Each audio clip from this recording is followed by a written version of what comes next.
Hey everybody, Scoop Malaire here. What I want to tell you guys about today is the last time that I got caught talking about somebody behind their back and a lesson I learned doing so.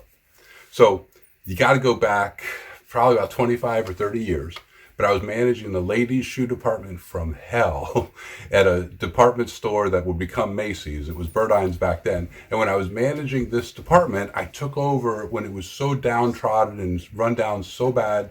And it was like I had this struggle with the employees. Half of them wanted me to help me get this fixed, and the other half blamed me for their best friend manager getting fired, and they just wanted to make things worse and worse. So this one girl that worked there named Sherry, who was part of the problem and did not want to help me get things turned around, came running up to me when I first showed up for work in the afternoon, came running up to me and said, "I just threw up. I have to go home now." And turned around, grabbed her bag, ran out of the store, clocking out on the way, and that was the last I saw of Sherry.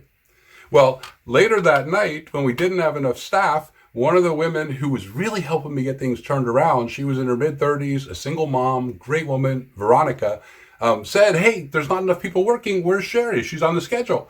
And I said, "Oh, well, Sherry earlier came running up to me and said, I just got sick. I threw up. I have to go, and ran out."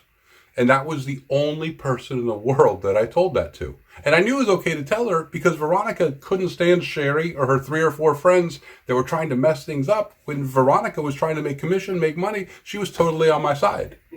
Well, when I showed up the next morning, there was a letter in my mailbox that said, "See the general manager."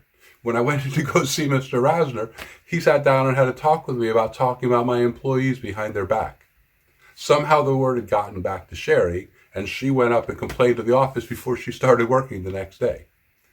Well, that taught me my lesson quick, and I'm really proud to say that the rest of my professional life, and even in my personal life, I can't say I've had a time when I regret saying something or something that I said got back to me because I really learned my lesson about that.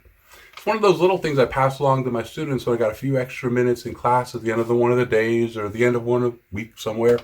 But I wanted to pass it along to you guys also because sometimes there's little things we can tell each other or remind each other of better ways to make our own lives better as well as others. And generally speaking, it's not a really good idea to talk about somebody when they're not around.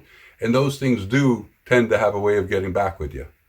Anyhow, appreciate you guys checking in. I have no idea what my next little story or snippet is going to be about. But as long as you guys will continue to subscribe, like, and share, there will be more Scoop Malaire. Thanks, you guys.